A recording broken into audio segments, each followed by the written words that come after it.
Video kali ini dibuat berdasarkan buku Sejarah Tuhan, Kisah 4000 Tahun Pencarian Tuhan dalam Agama-Agama Manusia, karya Karen Armstrong yang terbit pertama kali pada tahun 1993. Siapa itu Karen Armstrong? Kalian bisa cari sendiri di Google. Buku ini terdiri dari 11 bab yang merinci sejarah 3 tradisi monoteistik utama, Yudaisme, Kristen, dan Islam, bersama dengan Buddha dan Hindu. Evolusi gagasan tentang Tuhan ditelusuri dari akar kunonya di Timur Tengah hingga saat ini. Jadi buat teman-teman yang malas baca bukunya bisa nonton video ini. Untuk video kali ini kita akan mencoba memvideokan bab 1 dari buku ini. Pada mulanya. Pada mulanya, sebelum manusia menyembah banyak dewa, awalnya mereka mengakui hanya ada satu Tuhan tertinggi yang telah menciptakan dunia dan menata urusan manusia dari kejauhan. Mereka percaya bahwa Dia mengawasi mereka dan akan menghukum setiap dosa yang mereka lakukan. Mereka percaya dan meyakini itu tanpa adanya ibadah, kuil maupun pendeta. Dia terlalu luhur hingga tidak terwakili oleh gambaran apapun. Para antropolog berasumsi bahwa Tuhan ini telah menjadi begitu jauh dan mulia, sehingga Dia digantikan oleh ruh yang lebih rendah dan Tuhan-Tuhan yang bisa dijangkau. Dari sinilah Tuhan tertinggi digantikan oleh Tuhan-Tuhan kuil pagan yang lebih menarik. Namun tampaknya menciptakan Tuhan-Tuhan telah sejak lama dilakukan oleh manusia. Ketika suatu ide keagamaan sudah tidak lagi efektif, mereka segera mengganti dengan ide keagamaan lainnya. Ketika manusia mulai membentuk mitos dan menyembah dewa-dewa dengan kisah-kisah simbolik, lukisan dan ukiran di gua adalah usaha untuk mengungkapkan kekaguman mereka dan untuk menghubungkan misteri yang luas ini dengan kehidupan mereka. Misalnya pada periode Paleolitik, ketika pertanian mulai berkembang, muncullah kultus Dewi Ibu yang mengungkapkan perasaan bahwa kesuburan yang mentransformasi kehidupan manusia adalah sakral. Para seniman memahat patung-patung yang menggambarkan dirinya sebagai seorang perempuan hamil telanjang yang banyak ditemukan oleh para arkeolog tersebar di seluruh Eropa, Timur Tengah, dan India. Dewi Ibu tetap penting secara imajinatif selama berabad-abad dan menempati posisi sejajar dengan dewa-dewa lain yang lebih tua. Dia disebut Inanna di Sumeria, Ishtar di Babilonia, Anat di Kan'an, Isis di Mesir, dan Aphrodite di Yunani. Kisah-kisah dramatis tentang dewa-dewi ini membantu manusia untuk menyuarakan perasaan mereka tentang kekuatan dahsyat namun tidak terlihat yang mengelilingi mereka. Spiritualitas yang serupa juga ada di Mesopotamia kuno, di lembah sungai Tigris dan Efrat sejak 4000 tahun sebelum Masehi, oleh kelompok manusia yang dikenal sebagai orang Sumeria. Mereka telah membangun peradaban terbesar pertama di bumi. Orang Sumeria menciptakan aksara cuneiform, membangun menara dan kuil-kuil hebat yang disebut ziggurat, dan mengembangkan hukum, sastra, dan mitologi yang mengesankan. Tak lama berselang, kawasan itu diinvasi oleh orang Akkadian Semitik yang mengadopsi bahasa dan peradaban Sumeria. Lalu sekitar 2000 tahun sebelum Masehi, orang Amorid menaklukkan peradaban Sumeria Akkadian dan menjadikan Babilonia ibu kota mereka. Akhirnya sekitar 500 tahun kemudian, orang Asyur menguasai Babilonia. Tradisi Babilonia ini juga mempengaruhi mitologi dan agama Kan'an yang akan menjadi tanah yang dijanjikan bagi orang Israel kuno. Di Babilonia inilah kisah Enuma Elis ditulis, sebuah mitos tentang asal mula kemunculan dewa-dewi, terbentuknya dunia, juga awal mula penciptaan manusia. Selanjutnya kisah-kisah serupa Enuma Elis yang menceritakan tentang kematian seorang dewa, pencarian sang dewi, dan keberhasilan untuk kembali ke alam suci merupakan tema keagamaan yang konstan dalam banyak budaya. Kemudian muncullah kembali kepercayaan satu Tuhan yang dibawa oleh Abraham, yang atas perintah Tuhannya Yahweh meninggalkan keluarganya di Haran yang kini menjadi wilayah timur Turki untuk bermigrasi ke Kan'an dekat Laut Merah. Yahweh mengatakan kepada Abraham bahwa dia memiliki takdir istimewa. Dia akan menjadi bapak sebuah bangsa besar dan suatu ketika anak keturunannya akan menguasai tanah Kan'an sebagai milik mereka. Kisah dalam kitab Kejadian tentang Abraham dan anak keturunannya mengindikasikan adanya 3 gelombang kedatangan orang Ibrani di Kanaan. Gelombang pertama adalah kedatangan Abraham. Gelombang kedua berkaitan dengan cucu Abraham, Yakub. Dia menetap di Sikem di tepi barat. Yakub yang kemudian dipanggil Israel inilah yang menjadi leluhur 12 suku Israel bermigrasi ke Mesir selama musim paceklik hebat di Kanaan. Dan gelombang ketiga pemukiman Ibrani terjadi sekitar 1200 sebelum Masehi, ketika suku-suku yang mengaku keturunan Abraham tiba di Kanaan dari Mesir. Mereka mengatakan bahwa mereka telah dijadikan budak oleh Mesir, kemudian dimerdekakan oleh Tuhan bernama Yahweh, yang juga Tuhan pimpinan mereka, Musa.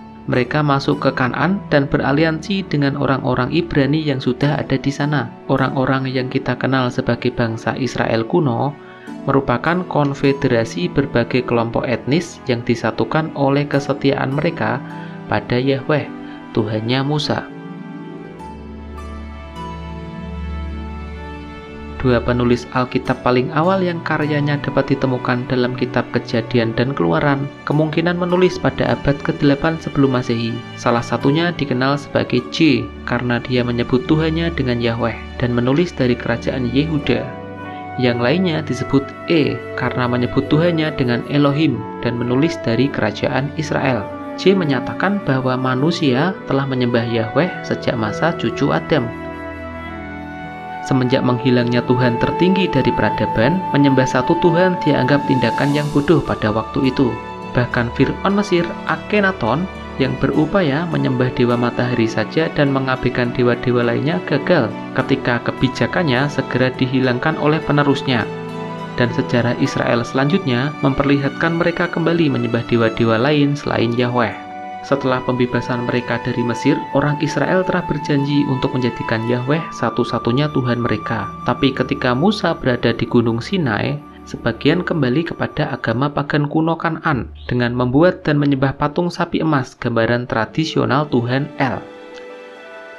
Bahkan ketika kembali bermukim di Kanaan, mereka kembali menyembah Baal, Asyera, dan Anat, dewa-dewa tradisional Kanaan. Para nabi datang dan pergi untuk mengingatkan mereka tentang perjanjian mereka dan Yahweh. Namun sebagian besar dari mereka masih mengingkari apa yang pernah mereka janjikan. Sebelum melanjutkan pembahasan tentang agama Yahweh, kita akan menuju India pada abad ke-17 sebelum Masehi, di mana orang Arya dari wilayah yang sekarang disebut Iran menginvasi lembah Indus dan menaklukkan penduduk aslinya. Mereka memaksakan ajaran agama mereka dengan konsep tentang banyak Tuhan dan mengekspresikan nilai yang sama dengan konsep ketuhanan Timur Tengah. Sebagaimana orang Babilonia, orang Arya juga menyadari bahwa mitos-mitos mereka bukanlah kisah faktual tentang realitas, melainkan ungkapan misteri.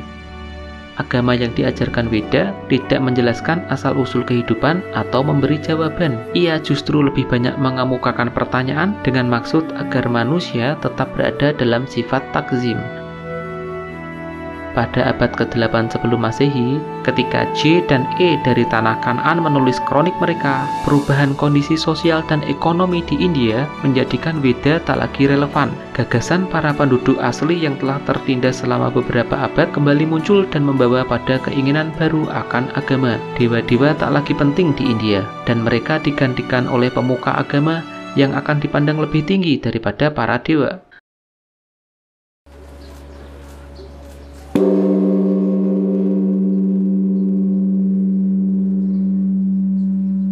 Sekitar 538 sebelum Masehi, seorang pemuda bernama Siddhartha Gautama meninggalkan istri, anak-anaknya, dan rumah mewahnya di Kapilawastu dan menjadi pertapa sederhana. Siddhartha bermaksud menemukan rahasia untuk mengakhiri penderitaan manusia. Selama 6 tahun dia berguru kepada para guru spiritual Hindu dan menjalani tirakat yang berat, tapi tidak juga menemukan jawaban atas solusi yang dicarinya. Baru setelah meninggalkan metode-metode dari gurunya itu, Siddhartha pada suatu malam mengalami ketidaksadaran dan mendapatkan pencerahan. Ada harapan baru untuk membebaskan diri dari penderitaan dan mendapatkan nirvana melalui jalan dharma, yaitu cara hidup yang benar yang akan mengakhiri semua nestapa. Kini Gautama telah menjadi Buddha yang tercerahkan. Buddha mempercayai dewa-dewa, namun dia tidak percaya bahwa dewa bermanfaat bagi manusia. Buddha juga percaya bahwa realitas tertinggi nirvana lebih luhur daripada dewa-dewa. Karena itulah Buddha mengajak murid-muridnya untuk menyelamatkan diri mereka sendiri daripada bersandar kepada suatu dewa.